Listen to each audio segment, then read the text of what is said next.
Hello everyone, welcome to মাস্টারদের classroom. আজকের উপস্থাপনায় তোমাদের জন্য নিয়ে চলে এসেছি একটি নতুন ডেমো ক্লাস। এই ডেমো ক্লাসটা অর্থাৎ সূর্যগ্রহণ এবং চন্দ্রগ্রহণ এটা কিন্তু 2-3 মিনিটের ডেমো। তো তোমরা পুরো ভিডিওটা যদি ভালো করে না দেখো তাহলে বুঝতে পারবে না যে পুরো ডেমোটা কী করে 2-3 মিনিট হয়। কারণ ভিডিওটা তৈরি করতে গিয়ে হয়তো সেটা 5 মিনিট 6 মিনিট বা তার থেকে 1-2 মিনিট বেশি লেগে যেতে পারে। তো পুরো টোটাল ভিডিওটা দেখলে তবেই তোমরা বুঝতে পারবে যে সূর্যগ্রহণ এবং চন্দ্রগ্রহণ কী করে 2-3 মিনিটের ডেমো হয়। কারণ পরীক্ষার হলে অনেককে সময় দিচ্ছে কম, আবার অনেককে হয়তো তার থেকে 1-2 মিনিট বেশি সময় দিচ্ছে। তো সবার দিক বিবেচনা করে আমি টোটাল টিউটোরিয়ালটা তোমাদের জন্য তৈরি করেছি। তো চলো আজকের ভিডিওটা শুরু করা যাক। গুড মর্নিং স্টুডেন্টস, আশা করি তোমরা সবাই ভালো আছো। বাহ, ভেরি গুড। আচ্ছা, আজকে না আমরা আমাদের পরিবেশ থেকে খুব সুন্দর একটি বিষয় শিখবো। কি বিষয়?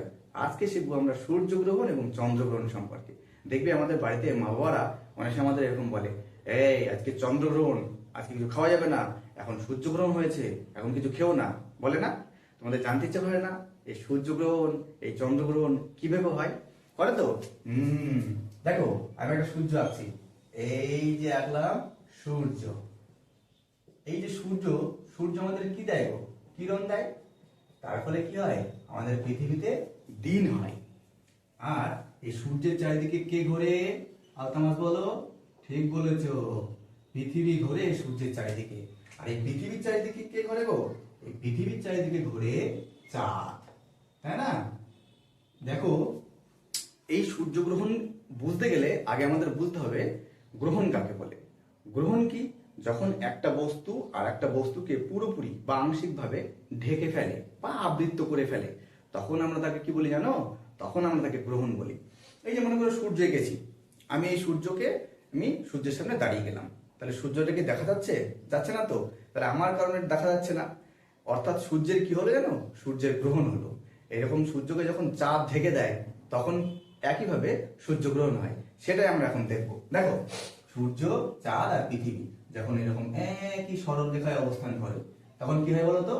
তখন সূর্যের আলো সব চাঁদের উপরে গিয়ে পড়ে এইভাবে। ফলে যদি আমরা এই দুটো রেখাকে এক জায়গায় মিলিয়ে দিই তাহলে এই যে বিন্দু হচ্ছে না, এই জায়গায় পৃথিবীর যে সমস্ত দেশগুলো থাকে সেই দেশের মানুষজন এই চাঁদের কারণে সূর্যকে দেখতে পায় না, অর্থাৎ চাঁদ সূর্যকে পুরোপুরি আড়াল করে দেয়। এই বিষয়টাকে আমরা বলছি কি গো? এই বিষয়টাই বলছি সূর্য গ্রহণ। এই সূর্যগ্রহণ আবার দুই ধরনের। এই মনে করো এখানকার মানুষজনেরা সূর্যকে একদম দেখতে পায় না, তখন এটাকে বলবো পূর্ণ গ্রাস সূর্যগ্রহণ। আর যখন এই চাঁদটা এই জায়গার পরিবর্তে যদি একটু উপরের দিকে অবস্থান করে, দেখো আমি আবার একটু ভালো করে সুন্দর করে তোমাদের দেখাই। মনে করো এই যে সরলরেখাটা ছিল, এবার চাঁদটা ছিল এই জায়গায়, এবার মনে করো চাঁদটা এই জায়গায় রয়েছে। তাহলে কি হবে বলতো? চাঁদ যদি এখানে থাকে তাহলে পৃথিবীর এই জায়গার মানুষজনেরা সোজা যদি সূর্যের দিকে যদি ওরা তাকায় তাহলে সূর্যের এই অংশটাকে দেখতে পাবে। অর্থাৎ সূর্যের কিন্তু এই যে নিচের অংশ না, এই নিচের এই অংশটাকে ওরা দেখতে পাবে। এই উপরের যে অংশটা, এই উপরের অংশটাকে কিন্তু ওরা দেখতে পাবে না। ওরা যদি এদিকে তাকায় তাহলে সামনে দেখবে চাঁদ, চাঁদ এটাকে আড়াল করে দিয়েছে, তাহলে এই অংশটাকে কিন্তু ওরা কখনো দেখতে পাবে না। তাহলে অর্ধেক দেখতে পেল না। এই যে গ্রাস, এই গ্রাসটাকে বা এই সূর্যগ্রহণটাকে আমরা বলবো খণ্ডগ্রাস। খণ্ডগ্রাস সূর্য গ্রহণ। এবার মনে করো চাঁদ যদি এই পাশে না থেকে এই পাশে থাকে, দেখো চাঁদ যদি ওই পাশে চলে যায়, মনে করো চাঁদ ঘুরতে ঘুরতে এই পাশে চলে এসেছে, এখানে চলে এসেছে চাঁদ, এই চাঁদ চলে এসেছে, তাহলে চাঁদ এখানে চলে আসলে কি হবে? সূর্যের আলো সব কোথায় গিয়ে পড়বে? সব কিন্তু পৃথিবীতে গিয়ে পড়বে। পৃথিবীতে যখনই সূর্যের আলো সব গিয়ে পড়বে তখন চাঁদে কিন্তু কোনো আলো পৌঁছাবে না, তখন চাঁদটা কি হবে? চাঁদটা অন্ধকার হয়ে যাবে। এই যে অবস্থা, এই অবস্থাকে বলি চন্দ্রগ্রহণ। কারণ চাঁদ যদি পুরোপুরি অন্ধকার হয়ে যায় চাঁদকে দেখা যাবে না, চাঁদটা পুরোপুরি গ্রাস হয়ে যাবে। ঠিক আছে? আচ্ছা, এই চন্দ্রগ্রহণে কি চাঁদ তাহলে পুরোপুরি দেখা যায় না? এটা কিন্তু নয়।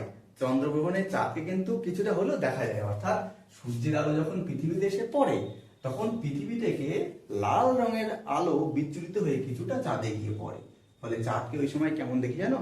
চাঁদকে ওই সময় আমরা লাল বর্ণের দেখি, হালকা লাল বর্ণের। এই জন্য কবি সুকান্ত তার কবিতায় লিখে গেছে না, পূর্ণিমার চাঁদ যেন ঝলসানো রুটি। তাহলে আজকে আমরা কি শিখলাম? আজকের পাঠে আমরা শিখলাম সূর্য গ্রহণ ও চন্দ্র গ্রহণ। এই পর্যন্ত তোমরা ডেমোটা দিয়ে শেষ করে দেবে যদি তোমাদের সময় কম দেয়। এবার দেখবে যাদের সময় বেশি দেবে তারা কি করবে, ওই কবি সুকান্তের ওই লাইনটা টেনে ওখান থেকে আবার নতুন করে শুরু করবে। দেখো আমি কিভাবে করছি। তাহলে কবি সুকান্ত কি বলে গেছে? পূর্ণিমার চাঁদ যেন ঝলসানো রুটি। হ্যাঁ, কি বলছে আলতামাস? পূর্ণিমা কি? দেখো পূর্ণিমা কি আমি বলে দিচ্ছি। এই যে মনে করো সূর্য, পৃথিবী আর চাঁদ যখন এই রকম অবস্থান থাকে, অর্থাৎ চাঁদ আর সূর্য এর মাঝখানে যখন পৃথিবী থাকে, তখন এটাকে আমরা বলি পূর্ণিমা। বুঝেছো?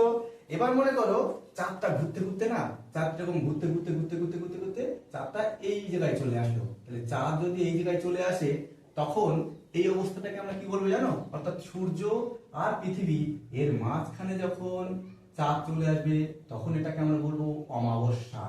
কি বলবো গো? অমাবস্যা। এবার দেখো এই যে অমাবস্যা আর পূর্ণিমা যখন জানলে, তাহলে আরো দুটো জিনিস তোমাদেরকে বলে দিই। কি হয় জানো? এই যে চাঁদ তাহলে এই পাশে থাকলে কি হচ্ছে? এই পাশে থাকলে পূর্ণিমা হচ্ছে, এই পাশে থাকলে হচ্ছে পূর্ণিমা, আর এখানে থাকলে হচ্ছে অমাবস্যা। এই যে পূর্ণিমা থেকে অমাবস্যা পর্যন্ত এই যে 14-15টা দিন, এটাকে আমরা বলি কৃষ্ণ পক্ষ। আর এই যে অমাবস্যা থেকে পূর্ণিমা এই পর্যন্ত সময়কে আমরা বলি, কি বলি বলতো? শুক্লা পক্ষ। যাদের বেশি সময় দেবে তারা এতদূর পর্যন্ত টানতে পারো, টেনে তারপরে আজকের পাঠ বলে শেষ করে দিতে পারো। তো বুঝতে পেরেছো কেন তোমাদের আমি প্রথমে বলে দিলাম যে সূর্যগ্রহণ এবং চন্দ্রগ্রহণ এই ডেমোটা 2-3 মিনিটের ডেমো, আর কেন ভিডিওটা এত লেন্দি হলো, 6-7 মিনিট হয়ে গেল। তো আজকের ভিডিওটি এই পর্যন্তই। দেখা হবে অন্য কোনো একটা ভিডিওতে। ততক্ষণ সবাই ভালো থাকো। টাটা।